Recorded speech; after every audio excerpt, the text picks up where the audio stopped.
Alléluia. Et béni sois-tu, je rends grâce à Dieu pour notre Père céleste qui est dans les cieux. Et merci à notre papa, à notre maman, bonne arrivée à vous. Merci que le Seigneur renouvelle votre force. On te remercie beaucoup pour la confiance renouvelée. C'est une grâce, pas que je suis meilleur que les autres. Je ne suis pas meilleur que mes pères. Je ne suis pas meilleur que personne. Mais Dieu sait ce qu'il fait. Que Dieu te bénisse de là où tu es. Et je crois que pour ma part, ta présence ici n'est pas anodine. Parce que vous savez, aussi longtemps que nous raisonnons avec le Seigneur, attendons-nous à un fiasco. Parce qu'avec le Seigneur, ce n'est pas avec de l'intelligence, mais, moi, excusez pour le thème, on dit que quand tu suis Dieu, il faut être bête. C'est-à-dire que toi-même, tu sais, c'est comme un enfant. Quand tu viens de la présence de Dieu, étant un adulte, tu ne vas rien recevoir. Parce qu'un adulte, il a tout au complet. Mais un enfant, quand il vient de la présence de Dieu, il n'a pas tout au complet.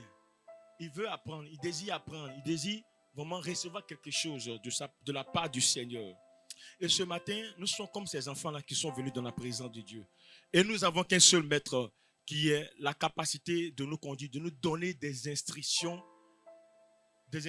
vitales pour notre conduite, pour notre devenir, pour notre avenir, pour la saison prochaine.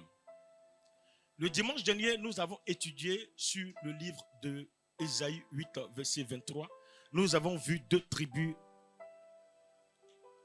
les tribus de Zabulon et de Nephtali. Nous avons vu comment est-ce que les ténèbres avaient envahi ces deux tribus et comment est-ce que ces tribus ont été déportées, comment ces tribus ne sont pas entrées en possession de leur territoire. Et ce matin, nous allons voir un autre aspect. Les ténèbres ne régneront pas tous les jours sur la terre, toujours le même tempo. Mais nous allons voir sous notre forme.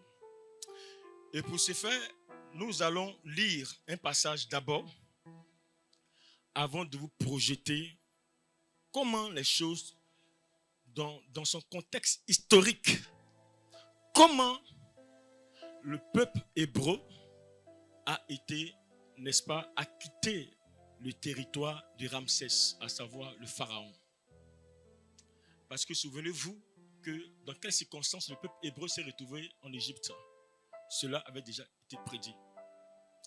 Et il y a un pharaon qui n'a pas connu les enfants d'Hébreux. Après la mort de ce pharaon, celui qui est venu a commencé à mener la vie dure aux enfants d'Israël. Rapidement, et puis on va revenir. Bishop, quand tu es prêt, tu mets Exode 15. On va lire. On va lire dans la version Semeur. Mon Dieu, je suis beaucoup avec Semeur. Je lis ici. La Bible dit dans Exode 15, 22 à 27. Exode 15, 22 à 27.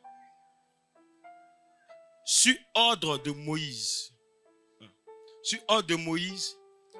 Israël quitta la mer des roseaux et prit la direction du désert de Chour.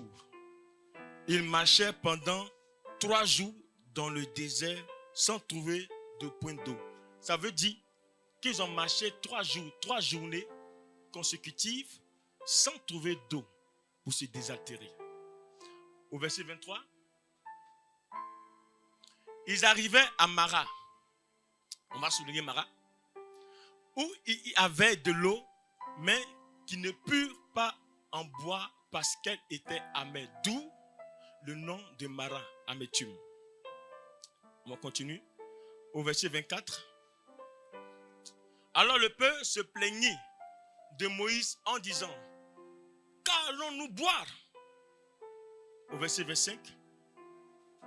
Moïse implora l'Éternel qui lui indiqua un bois. On va souligner un bois d'une certaine espèce qu'il jeta dans l'eau et l'eau devint potable.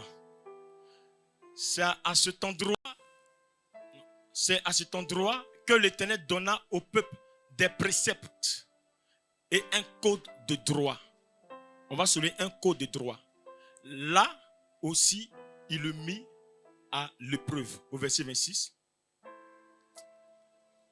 Il leur dit, voici le code de droit. Ça, c'est le passage qui suit.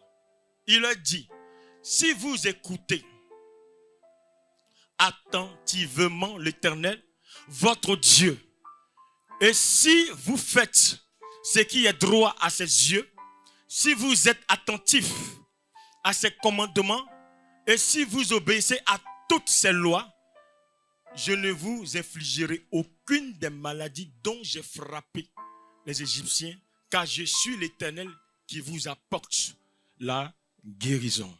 Au verset 27.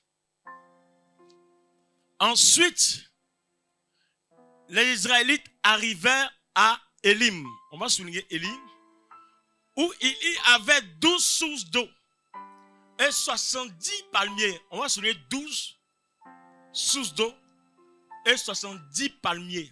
On va souligner palmiers. Il campait là près de l'eau. Amen. Que Dieu bénisse sa parole.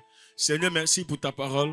Ta parole, elle est ointe, elle est suffisante. Elle est suffisante pour apporter la guérison. Il est écrit que tu envoyais ta parole et ta parole est guérie. Seigneur, plus de toi, moins de moi, que je diminue, que toi tu croisses. Seigneur, viens donner l'instruction nécessaire à ton peuple. Merci, je suis comme l'agile entre tes mains. Que l'on soit ainsi au nom de Christ Jésus. Amen. On va projeter maintenant la 4. On va expliquer dans son contexte. On va faire une petite étude. Et puis, on va aller dans le sens spirituel. Vous voyez cette carte à l'écran? Ceux qui voient bien. Vous voyez que cette carte a été retranscrite par, je dirais, Moïse a eu la révélation. De station en station. En ce qui concerne le départ du peuple hébreu jusqu'à la terre promise Canaan que vous voyez en rouge ici. Donc vous voyez ce contournement ici qui passe là, qui revient encore, qui revient encore, qui arrive jusqu'à la terre promise de Canaan. Mais avant d'y arriver, la promesse a été donnée, c'est vrai. Par contre, ce n'est pas Dieu qui va prendre les pieds des enfants d'Israël qui va marcher à leur place. Eux-mêmes, ils doivent se déplacer. Eux-mêmes, ils doivent affronter les vicissitudes, les épines, les obstacles qui étaient dans le désert. C'était leur passage obligatoire à eux. Donc, voyez-vous, ici, on est en Égypte, ici, à Goshen. Ramsès est là. Et voyez que le peuple israélien qui a été sous la servitude des Égyptiens pendant plus de 400 ans. Alors, il y a un décret divin qui va être pris, qui va dire assez, c'en est assez.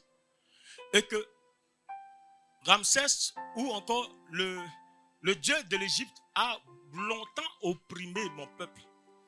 Donc, il doit laisser partir mon peuple. Donc, le Seigneur, parmi les Hébreux, va choisir un homme. Vous savez, lorsque la promesse a été donnée dans une famille, il y a forcément Dieu choisit un homme ou une femme pour conduire cette famille dans sa destinée prophétique. Il y a des gens qui naissent depuis le sein de leur mère que Dieu a déjà mandaté, que Dieu a mis à part. Dieu a pris le soin de préserver ces personnes-là.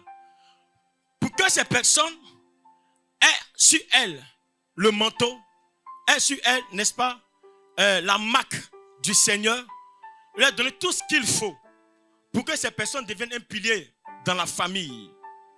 Vous n'avez pas remarqué que ces personnes-là sont beaucoup persécutées, sont beaucoup attaquées, sont beaucoup parce que leur étoile est tellement forte qu'elle est gênante, qu'elle gêne le monde des ténèbres.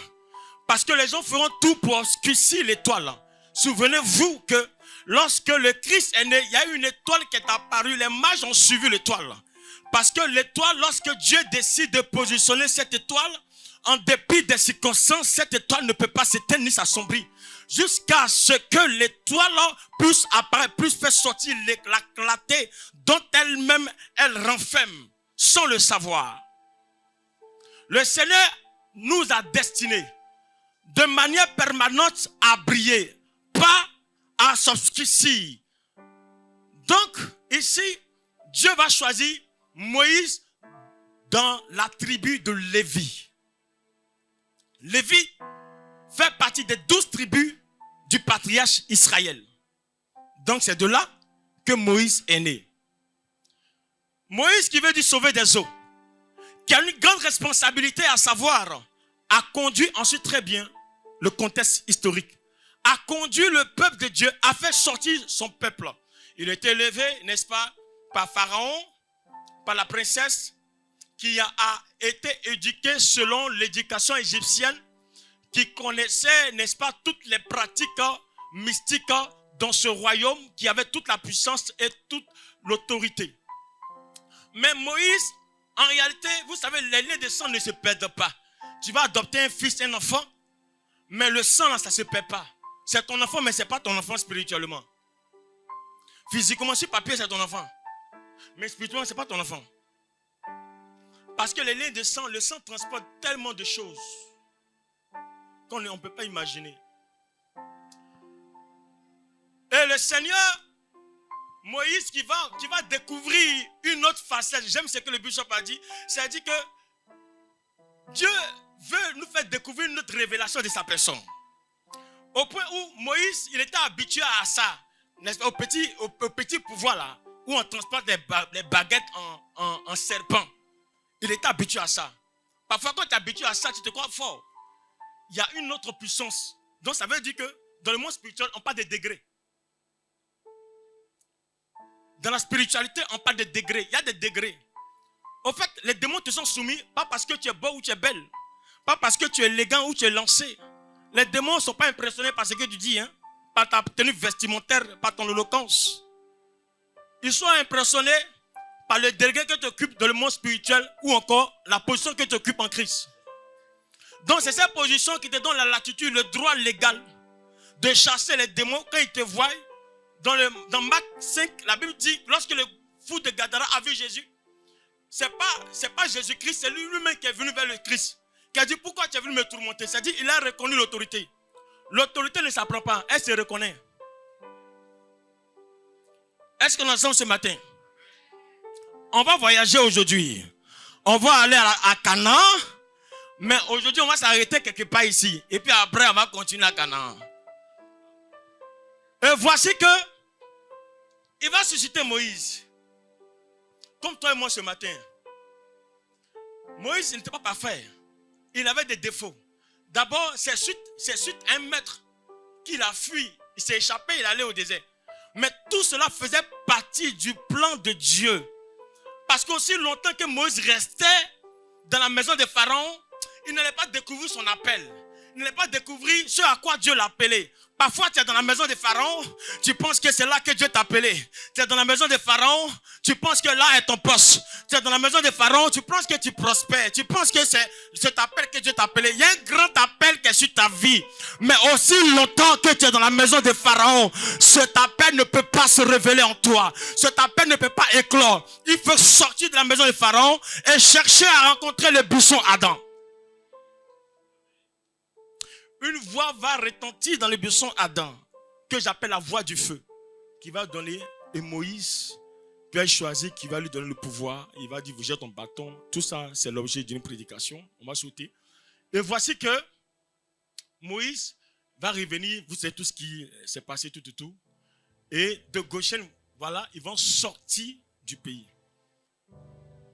L'itinéraire, comme je l'ai dit, c'est l'Éternel qui a donné à Moïse, son serviteur. Donc, où il doit passer là? C'est là-bas qu'il doit suivre. Tu ne peux pas partir là où Dieu ne t'a pas envoyé de partir. Tu ne peux pas partir là où le Seigneur ne t'a pas recommandé d'y aller. Tu dois partir sous instruction. Tu dois partir selon la carte ou bien selon la démographie de ta destinée. Jusqu'à ce que tu arrives sur ta terre promise. Donc, ils arrivent à Sukkot, ils font escale à Sukkot. De Sukkot, ils partent à Étam. Étam, c'est un désert. De Étam ici, ils vont faire escale à Migdol, ici. Le coin rouge qu'elle a, je ne sais pas si ceux qui sont y voient. Et de là-bas, vous voyez, ils vont continuer le trajet. Donc, depuis là-bas, ils ont marché 3 nuits, 3 jours.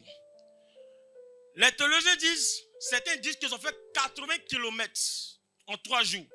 Certains disent qu'ils ont fait 72,4 km en 3 jours. De toutes les manières, ils ont marché. Ils n'ont pas pris avion, il n'y avait pas vélo, il n'y avait pas cheval, il n'y a pas moto, il n'y a pas...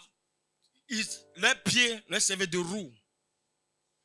Ils ont marché, enfants, vieillards, tout le monde a marché. Et ils ont marché jusqu'à un lieu que la Bible ici, qui est Mara.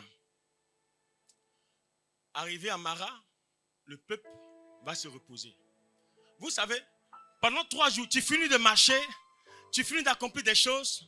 Vous imaginez un peu, tu as soif, tu quittes au champ, après un travail acharné, et tu vois une source d'eau, tu as soif, tu veux te désaltérer. Quand tu y vas, tu constates que l'eau là, quand tu mets dans ta bouche, c'est amer. C'est imbuvable, c'est inconsommable. On ne peut pas boire ça. Vous voyez un peu, regarde un peu ta réaction. Tu vas te fâcher, tu vas être énervé. Pourquoi? Parce que tu es fatigué et puis tu veux te désaltérer et puis voilà. Et puis c'est bizarre. Écoutez, lorsqu'ils sont arrivés à Mara, dans la définition déjà, on a lu le passage qui veut dire amertume, qui veut dire amer. Voyez-vous que tout enfant de Dieu ou encore tout disciple du Seigneur devrait passer par le désert. Le désert est une préparation pour la nouvelle saison que Dieu te destine, ou bien que Dieu t'a destiné. Le désert constitue un temps de privation, un temps de pleurs, un temps de lamentation, un temps dans lequel où on se pose moult ou maintes questions en ce qui concerne notre destinée. Un temps de privation, un temps où on est incompris, un temps où vraiment on ne sait pas réellement où on va, un temps où d'études, un temps où on prend le temps de se connaître, on prend le temps de se découvrir, un temps dans lequel le Seigneur nous met à l'épreuve, un temps dans lequel notre foi est mise à l'épreuve. C'est dans le désert, dans la solitude qu'on apprend à connaître Dieu. C'est dans le désert qu'on apprend à connaître la révélation de notre facette de Dieu. Dieu est tellement immense. Dieu est tellement grand. Dieu est tellement immense qu'il est infini. On ne peut pas exploiter le Seigneur parce que il a tellement de facettes qu'on ne peut pas le maîtriser, on ne peut pas le cerner. Donc le Seigneur, dans ce désert, il y a certains qui sont tombés. Il y a certains qui ont couru malheureusement qui ne sont pas arrivés.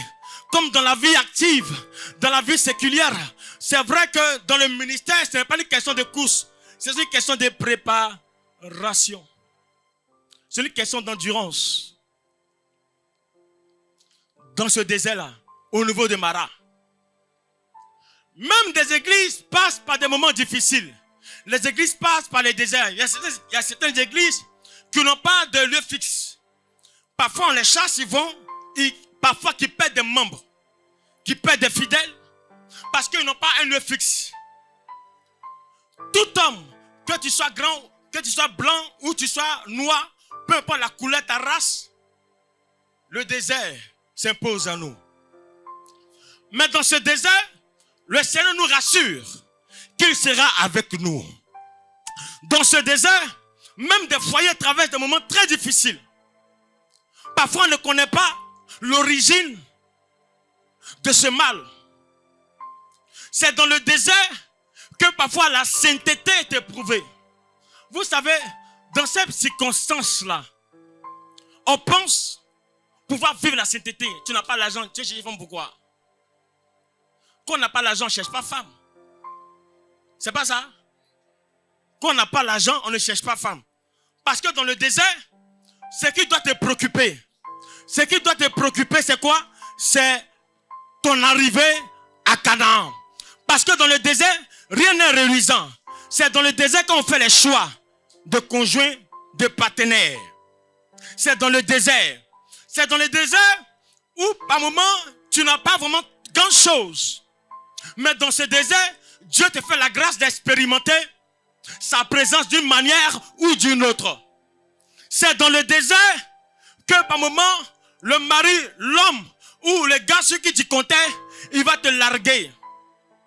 Et le Seigneur permet que ces hommes sur qui tu comptais puissent te laisser et que tu puisses voir que le Seigneur est vraiment un Dieu indispensable pour ta vie.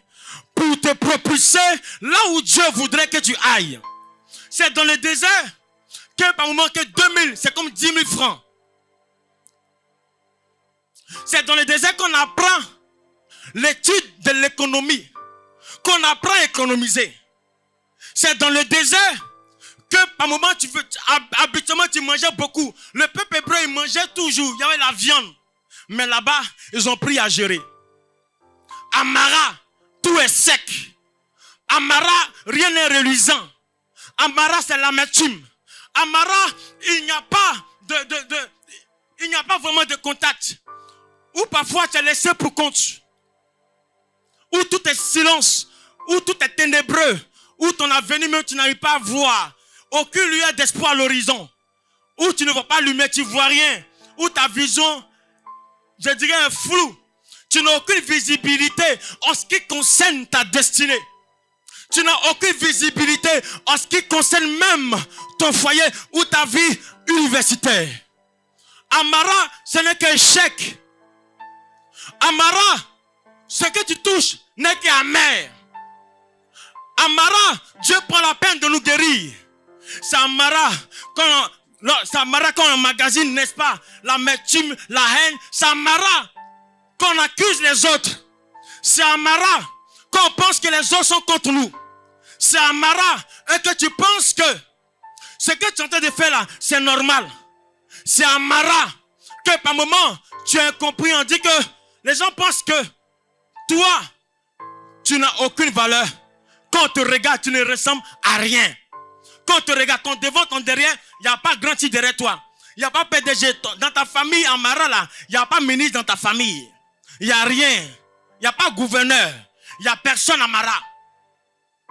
C'est Amara que le Seigneur attire ton attention sur lui. C'est Amara que Dieu appelle ta conscience vers lui. C'est Amara. C'est Amara où tout est chaos. C'est Amara que certaines personnes transportent un lourd passé. Transportent un passé lourd. Et vous voyez des gens, ils marchent dans Abidjan. Ils transportent des passés lourds. Ils vivent dans la prison de leur passé. Ils ne peuvent pas s'en débarrasser. Ils ont du mal à pardonner. C'est Amara que le cœur est contrit, que le cœur est meurtri, que le cœur est fauché. C'est Amara. Parce que le cœur amer à cause de ce que la vie t'a imposé. Ceux avec qui tu allais à l'école sont tes supérieurs. Tu n'arrives pas à comprendre. Une année, je me rappelle très bien.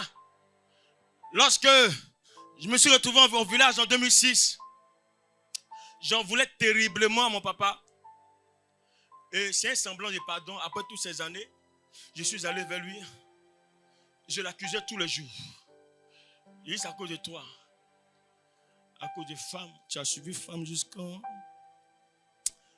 Tu m'as mis... Tu n'as rien fait en tout cas le vieux. Maman, je suis désolé, mais je ne peux pas vraiment te pardonner en tant que tel. Parce que c'est comme si tu as brisé quelque chose en moi. Si je ne voulais pas avancer, tu pouvais comprendre. Mais ce n'est pas bien grave, c'est que je suis. Et une fois, nous étions à KS. Dans la prêche du pasteur, le pasteur reçoit une révélation qui dit à Kobe, viens. C'est vrai que tu as parlé à ton papa. Le pasteur n'est pas avec moi à la maison. Il est chez lui. Mais il dit, c'est vrai, tu as pardonné à ton papa, mais tu n'as pas bien pardonné encore.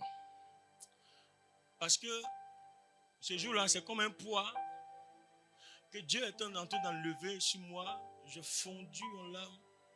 Je réalise que c'est une perte de temps. Tu as emprisonné quelqu'un durant combien d'années et puis tu vas vivre. Maintenant, il y a cancer de temps, cancer de temps, cancer de temps.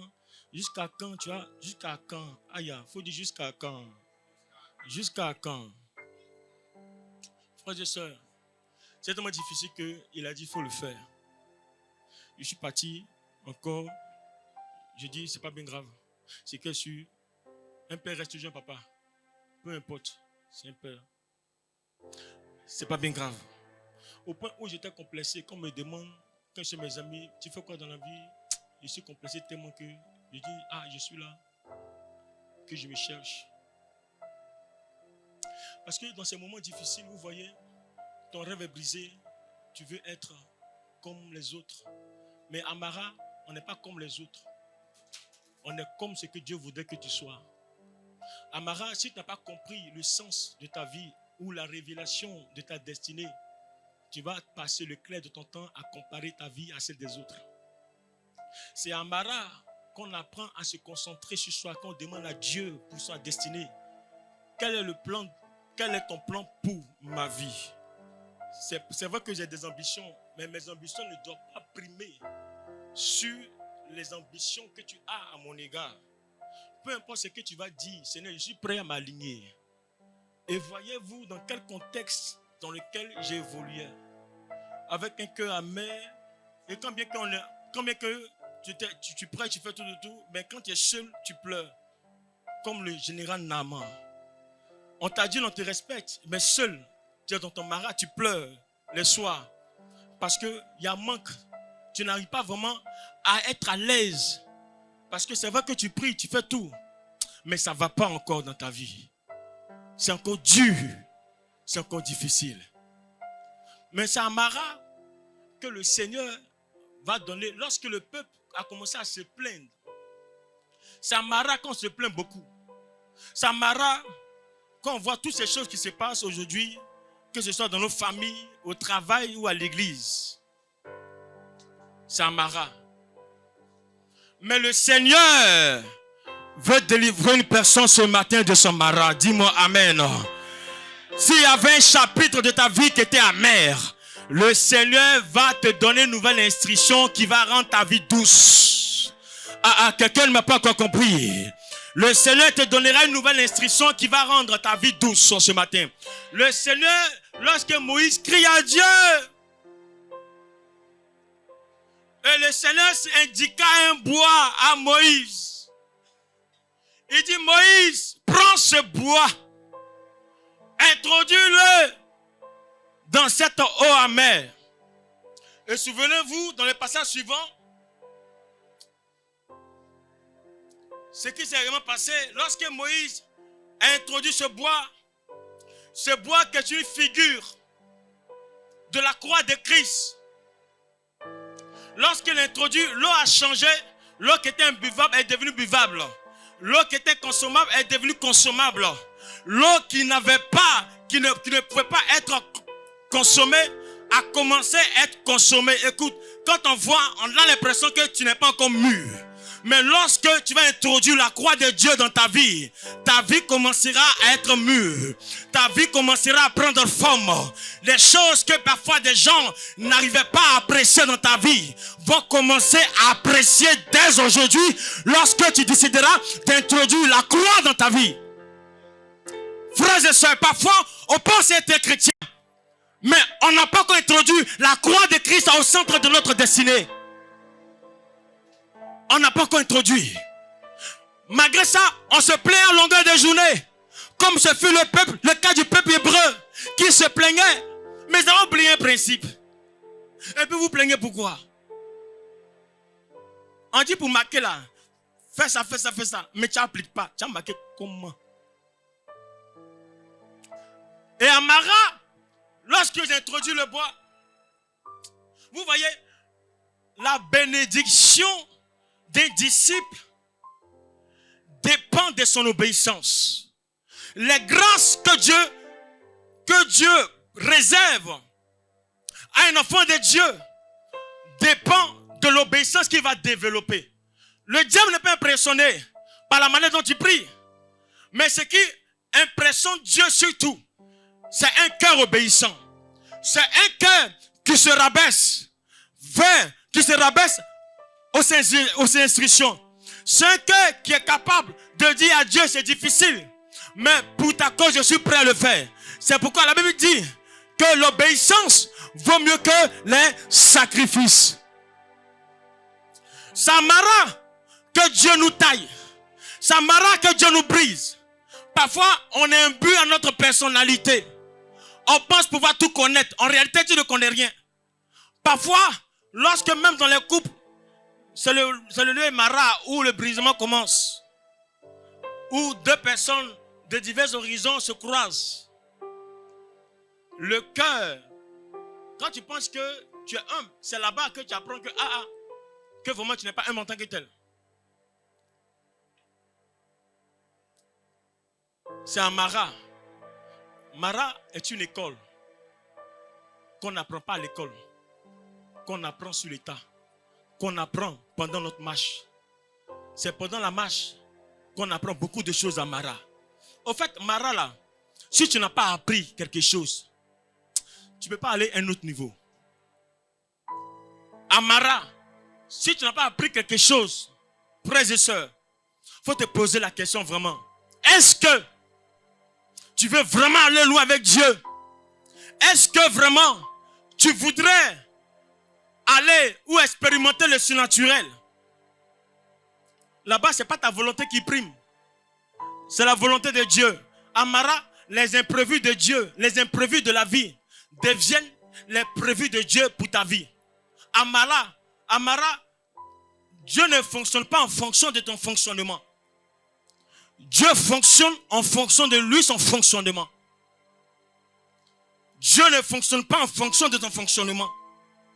Dieu fonctionne en fonction de lui, son fonctionnement. Au point où Dieu s'assure que ton cœur est libéré pour un autre palier. Et de Mara, le Seigneur, la Bible nous dit, enfin, selon les théologiens, que de Mara à Élim, Élim c'est un autre coin, c'est un autre lieu. De Mara à Élim, ils ont parcouru à peu près 10 km environ. Donc ils ont tapé encore 10 km à pied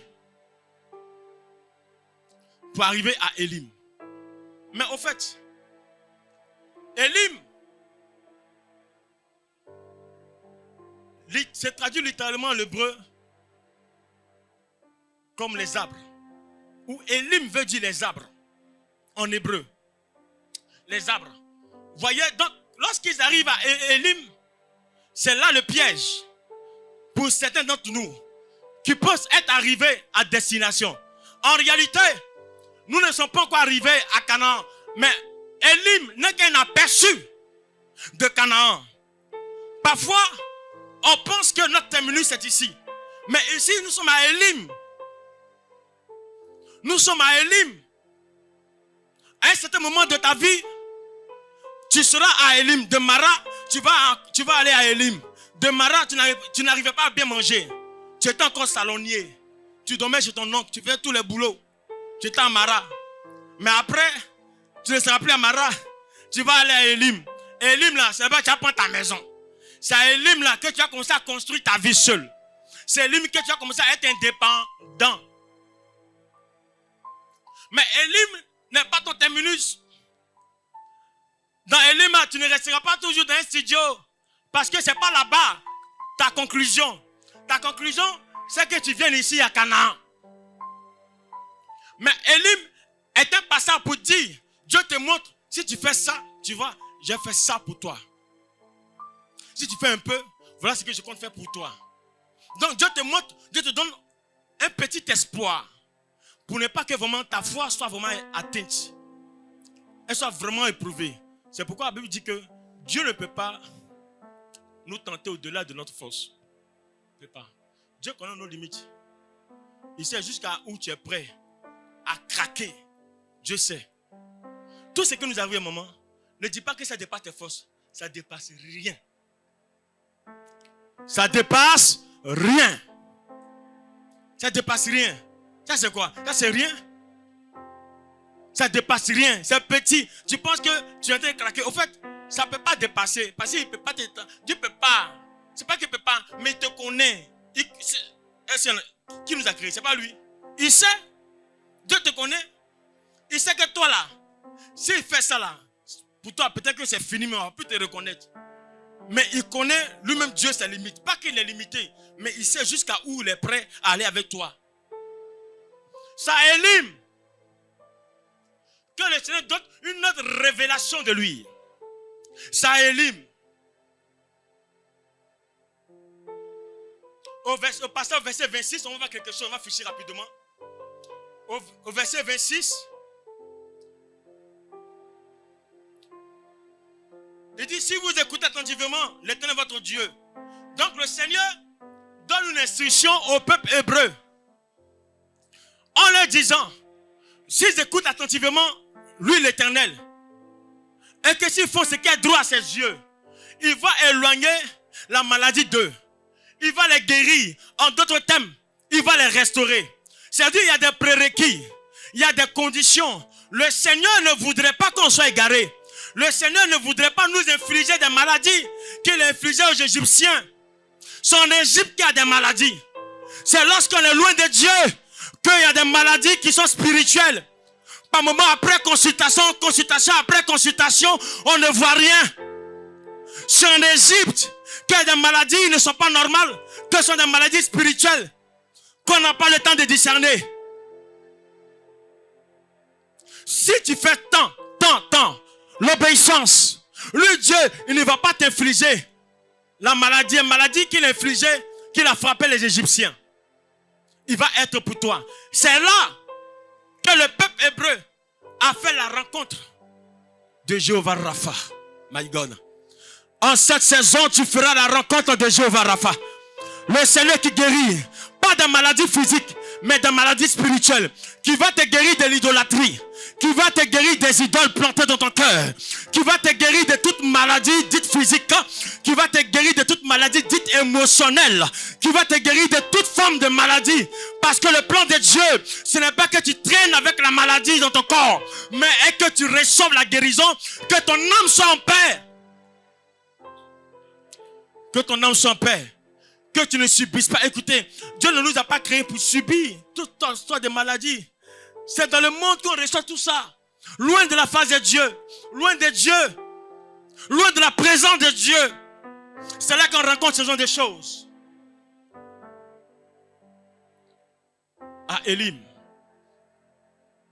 C'est à Élim qu'ils ont découvert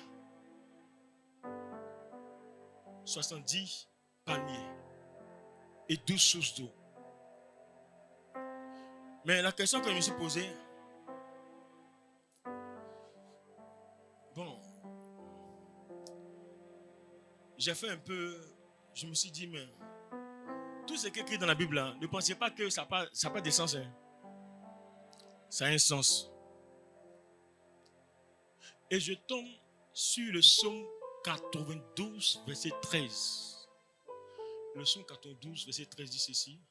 Si j'ai bonne mémoire, que les justes croissent comme le palmier et se lèvent comme le cèdre du Liban. Mais pourquoi Dieu compare-t-il un juste à un palmier? Quel est le lien?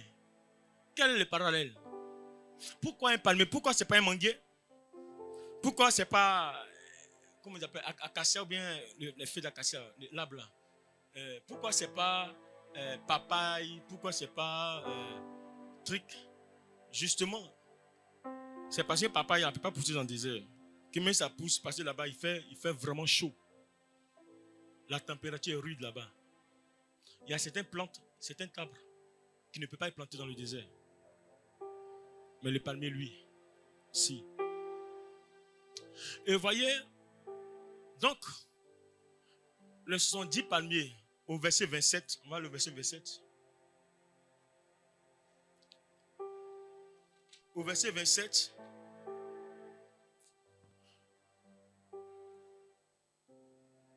voyez-vous que lorsqu'ils ont vu les 12 sources d'eau, le chiffre 12 ici, ça vous fait rappeler quelque chose, non? Le chiffre 12, les 12 tribus d'Israël. Le chiffre 12, les 12 disciples. Le chiffre 12, les 12, je dirais, les 12 sources d'eau d'Apocalypse. Les 12 fondements. Et 70 palmiers nous font rappeler d'un chiffre. les 70 anciens qui ont aidé Moïse dans le ministère. Au fait, arrivé à Élim, c'est ça. Élim évoque l'administration. Élim évoque la délégation, où on délègue le pouvoir aux autres. La responsabilité. Les 70 palmiers. Et les 70, nous faisons quelque chose. À côté des 12 disciples, le Seigneur a donné encore 70 disciples dans Luc 10, je crois bien, Luc 9, ou Luc 10. Luc 10, verset 1, je pense qu'il était comme ça. Luc 10, sont les 70 disciples. En dehors des 12, il y avait encore 70 disciples. Et voyez-vous que, mais palmier là, le palmier se traduit littéralement en hébreu Tama. D'où vient le nom Tama, la forme de Judas. Donc Tama veut dire palmier. Parce que le palmier évoque la grâce, l'élégance. Le palmier a une vertu pas possible, ou encore a des vertus pas possibles. Avec le palmier, on peut faire beaucoup de choses. Voyez-vous que en 2 minutes, rapidement, je fais quelque chose, je fais un lien. Voyez-vous que le palmier a des profondes racines qu'on ne voit pas, mais qui sont invisibles, qui sont sous la terre. Ce qui détermine un arbre, ce sont ses racines, par lesquelles l'arbre tire sa sève ou ses nutriments. Mais la particularité du palmier est que le secret de la force du palmier réside dans ses racines. Ainsi, le secret de la force d'un enfant de Dieu, c'est sa communion avec le Seigneur. On va afficher rapidement, dans le temps avancé, dans le livre de Jérémie 17. Jérémie 17, 7 à 8. On va lire, mais en 8 secondes, s'il vous plaît. C'est possible. En 8 secondes, rapidement. Moi, j'ai ça ici déjà. Voilà. Ok. Béni soit l'homme qui se confie dans l'Éternel et dont l'Éternel est l'espérance. Au verset 8, qui va dire ceci. Il est comme un arbre planté près des eaux et qui étend ses racines vers le courant. Il n'aperçoit point la chaleur quand elle vient. C'est-à-dire, il n'aperçoit point la chaleur quand elle vient. Et son feuillage reste vert. La chaleur dont il est question, ça peut être des épreuves. Ça peut être la maladie. Ça peut être des choses que tu n'avais pas pensé ou programmé, mais qui arrivent par accident. Qui arrivent pas pour te tuer, mais pour t'amener, n'est-ce pas, à tester la rigidité ou encore l'intégrité de ta foi en Christ. Donc, cette chaleur-là, quand elle vient, il dit son feuillage reste vert. Écoutez très bien. Dans l'année de la sécheresse, il n'a point de crainte. Ah bon? C'est-à-dire que l'arbre, dans l'année, même si l'année, il y a des années de sécheresse, l'arbre ne craint point. Il ne cesse de porter du fruit. C'est-à-dire, lui là, qu'il pleuve, qu'il ne pleuve pas, mais lui, il produit toujours du fruit. C'est à cela que le Seigneur nous a appelés. Donc, regardez ici que l'arbre en question, frères et sœurs, je vais rapidement. Le palmier a un tronc rude, c'est vrai, mais son cœur là, son cœur est tendre, son cœur est doux. Qui a mangé le cœur du palmier? Quand j'étais au village, on m'a montré. Chez nous, en hébreu, on appelle ça adenou. Ça veut dire cœur de palmier. Cœur de palmier, il est doux dans la sauce graine, adjindou. Dans la sauce graine, le cœur de palmier prend toute sa saveur. Il est doux dans la sauce graine. Mais quand tu le mets dans la sauce claire, il n'a pas trop de goût. Mais dans la sauce graine là, c'est comme poisson cellule. Vous voyez, il est tendre en fait. C'est ça, Dieu nous appelle. Le palmier, ayons le cœur d'un palmier. Ayons le cœur doux. Ayons le cœur circoncis. Ayons le cœur tendre. N'ayons pas un cœur dur comme le palmier. Non, le palmier, c'est son écorce est rude. C'est vrai. Mais son cœur là, à l'intérieur de lui là, il est doux, il est tendre. Quand on te regarde, c'est vrai. On dit que la tante là, son visage fait peur. Hein, mais quand tu l'approches, elle est douce. elle est tendre. Il y a des gens comme ça. Quand tu le regardes, tu peux l'approcher. Mais quand tu l'approches, il est doux. Il est tendre. Il ne repousse pas. Parce qu'il a le cœur d'un palmier. Que le Seigneur nous donne un cœur tendre. Que le Seigneur nous donne un cœur doux. Un cœur qui ne va pas repousser les gens. Mais un cœur qui va réunir les gens. Qui vont venir là. Qui vont te découvrir là. Ils vont voir que, que la tante là. J'ai cru que, c'est comme ça, elle est douce. Elle est tendre. Quand c'est comme ça, le gars peut faire ton palabre. Parce qu'il a dit non, la personne là, vous ne la connaissez pas encore. Parce que son cœur est doux. Voyez-vous qu'ici, ce qui va se passer ici, et que, comme je l'ai dit, nous devons, par notre témoignage, avoir un cœur doux. C'est-à-dire, pouvoir, par notre attitude, attirer les gens vers nous, à Christ. Mais si nous refoulons ces personnes, voyez, nous sommes loin, nous sommes disqualifiés. Nous n'avons pas encore compris le principe. Il y a tellement de vertus que je ne vais pas citer à cause du temps. Mais retenez ceci. Et que si nous voulons porter du fruit en période sèche, il nous faut obéir aux instructions du Seigneur. Aux instructions du Seigneur. Pour que nous ne puissions pas errer dans le désert comme les enfants d'Israël. Nous ne pouvons pas être à la merci des scorpions, à la merci des serpents, à la merci des animaux féroces, mais que nous soyons prêts pour le Seigneur, pour la nouvelle saison. Le Seigneur, regardez ici, le palmier tire sa substance de croissance dans son intérieur, comme la plupart des arbres, et il tire leur substance à l'extérieur. Mais le palmier tire sa substance à l'intérieur de lui-même. Mais écoutez, il y a une vérité fondamentale, que je m'arrête là. Que la plupart des chrétiens, nous sommes comme certains arbres qui tirent leur substance à l'extérieur. C'est-à-dire que, honnêtement parlant, c'est dit il n'a aucune conversion profonde. Ou, regardez, il vit sa vie chrétienne en fonction des autres. Il vient à l'église, il ouvre sa Bible, quand le pasteur donne un passage, c'est là que lui va méditer. Dans prêche, dans l'enseignement du pasteur, c'est là que lui va méditer. Vous ne pouvez pas méditer en plein culte. Ce n'est pas le temps de méditer. Ce n'est pas le temps de cogiter. C'est le temps d'écouter la parole. Le temps de méditation, c'est chez toi à la maison. Méditer, c'est étudier. Ce n'est pas ici, tu vas faire déambuler ton esprit, non. Mais c'est le temps ici où tu vas prêter ton attention, toute ton attention sur l'enseignement qui est donné. Est-ce qu'on est ensemble ce soir, ce matin? Écoutez, et là, ici, voyez-vous que ils n'ont aucune fondation.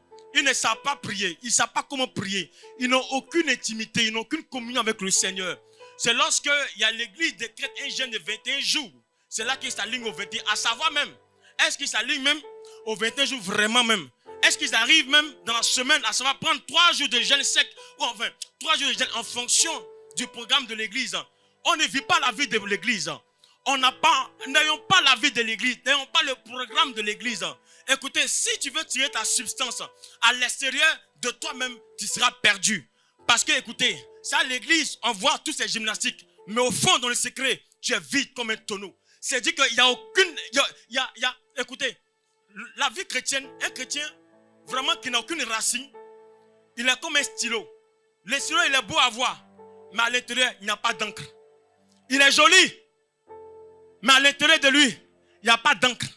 C'est l'encre qui détermine les stylos. Ce n'est pas l'habillage qui détermine les stylos. C'est l'encre qui détermine les stylos. Vous ne pouvez pas dire chrétien et vous n'avez pas le temps de prendre pour le Seigneur ou dans la semaine, vous n'avez pas un jour, il serait que pour le Seigneur. La Bible dit quand tu jeûnes, il n'a pas dit si, mais quand tu jeûnes, ça voulait dire que le jeûne fait partie de la croissance de l'homme et que l'homme en général ou encore les disciples du monde en général ne doit pas faire une semaine sans pour autant prendre un jour de jeûne pour chercher Dieu.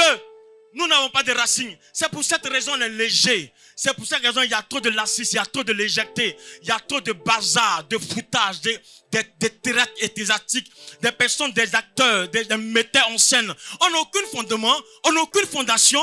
À qui voulons-nous ressembler? Soit un palmier, soit un arbre. À qui voulons-nous ressembler? Si vraiment le Seigneur nous compare à un palmier, nous devons impérativement avoir les vertus du palmier. Le palmier, même quand le vent souffle, il ne tombe pas. Il est serein, il est calé, il est rude, il est figé. Il ne balance ni à gauche ni à droite. Parce qu'il ne dépend pas des vents extérieurs. Il ne dépend pas des autres. Il dépend lui-même de sa substance. C'est à cela que Dieu nous appelle à être. Parce que le Seigneur dit qu'il reviendra chercher son épouse. Il ne reviendra pas chercher une église, mais il reviendra chercher son épouse. Parce que l'étape de l'église est passer à la dimension de l'église, à la dimension de l'épouse. Il y a un processus, il y a un processus à respecter. On ne peut pas prétendre être chrétien et ne pas avoir vraiment des racines en Christ. On ne médite pas, on ne lit pas, on n'a aucune communion, on ne sait pas ce que ça veut dire. Ça veut dire, mais écoutez, voyez-vous dans quel contexte on est aujourd'hui? Frères et sœurs, à cœur ouvert, je vous le dis, avec conjuration. Si nous n'avons pas de fondement, le réveil ne te concerne pas. Le réveil va concerner une catégorie de personnes qui ont des racines en Christ, qui ont une vie de prière, qui ont une vie d'intimité. Ce n'est pas pendant le culte que tu as dormi. Ce n'est pas pendant le culte que c'est pas pendant le culte que tu vas commencer à regarder ton téléphone portable pour voir si tu as reçu des notifications. C'est tout ça à regarder. Lorsque on n'a pas de racines en Christ, on s'adonne à toutes sortes de pratiques. Écoutez, lorsque tu respectes un président ou encore un préfet, une autorité, frères et sœurs, même en sa présence, quand tu rentres, on met le téléphone sur mode silence. Parce qu'on ne voudrait pas déranger l'autorité qui est en face de nous. Mais regardez dans quel contexte on est aujourd'hui. On n'a aucun respect pour la révérence de Dieu. On n'a aucun respect pour la personne du Saint-Esprit. On est léger. On ne sait pas quoi faire. Pendant qu'on prêche, le pasteur prêche, il y a tous ces bazars. Écoutez, regardez. C'est pour cette raison qu'il ne peut pas y avoir de feu. Parce qu'on n'a aucune racine. Si on veut le feu maintenant, ayons des racines. Soyons comme le palmier qui tire sa substance au milieu d'elle-même. Son écorce est dure. Et je t'aime pas là. Lorsque tu blesses un palmier, l'écorce, ça quitte là. L'écorce, le palmier guérit vite. Il se guérit vite. Il se cicatrise, si vous voulez. Il se cicatrise vite. La vie va te blesser. On va te blesser au travail. On va te blesser en famille. On va te blesser à l'église. On va te blesser dans la rue. On va te blesser partout. Mais si tu es comme le palmier, tu vas vite guérir. Tu vas vite te cicatriser. Si tu es comme le palmier, que pour toi, ça coule, ça s'en va comme ça. C'est dit que tu n'as pas ça dans le cœur. C'est ce genre de personnes qui sont éligibles au réveil spirituel. Et ce matin, regarde et écoute. Pendant que tu pries le Seigneur, dis au Seigneur, Seigneur Jésus, je ne veux pas rentrer dans cette nouvelle saison avec un cœur qui est blessé, non. Comme le palmier, frères et sœurs, la Bible dit que les justes croissent comme le palmier. Ils se lèvent comme le cèdre de Liban. Avec le palmier, on peut tout faire. Le palmier pousse partout. Partout, on va te mettre. Ne cherche pas à raisonner. Pousse comme le palmier. En saison sèche, porte du fruit. En saison pluvieuse, porte du fruit. Ne sois pas limité par les aléas climatiques, par les aléas de la vie, par ce que tu peux entendre, par ce que tu peux voir. Mais laisse-toi influencer par la présence de celui qui t'a planté. Il dit planté dans la maison de l'Éternel. Il prospère à tous égards. Il est plein de sève. Et il est croissant, il est verdoyant. Le Seigneur voudrait que tu sois verdoyant. Le Seigneur voudrait que tu sois plein de sève. C'est à cela que le Seigneur nous appelait, frères et sœurs, dans la foi. Soyons comme le palmier. N'ayons pas la vie chrétienne en dehors, la vie chrétienne populaire. N'ayons pas peur d'être différents des autres. N'ayons pas peur. N'ayons pas peur d'être différents des autres. N'ayons pas peur. La vie chrétienne, on ne la vit pas ensemble. La vie chrétienne, on la vit individuellement. Lorsque tu seras dans la tombe, c'est à toi seul que Dieu va demander les comptes. Ce n'est pas à ton prochain. Ce n'est pas à ta CP. Non, c'est à toi. C'est à toi parce que tu n'as pas su développer tes racines. Seigneur, merci. Seigneur, fais de nous des palmiers. Donne-nous le cœur d'un palmier. Un cœur tendre, un cœur doux. Seigneur, nous te prions ce matin, Jésus-Christ. Que ce matin, que ta grâce vienne, que ton règne vienne ce matin sur nos vies au nom de Jésus. Seigneur, ce matin, oh Dieu, tu nous compares, n'est-ce pas, à un palmier. Seigneur, ce matin, oh Dieu, nous avons été blessés. Nous avons été contre, nous avons été humiliés. Nous avons été chiffonnés. Nous avons été, Seigneur, emprisonnés. Nous avons été mis à l'écart, Seigneur. Mais, oh Dieu, viens guérir nos cœurs. Viens guérir nos douleurs.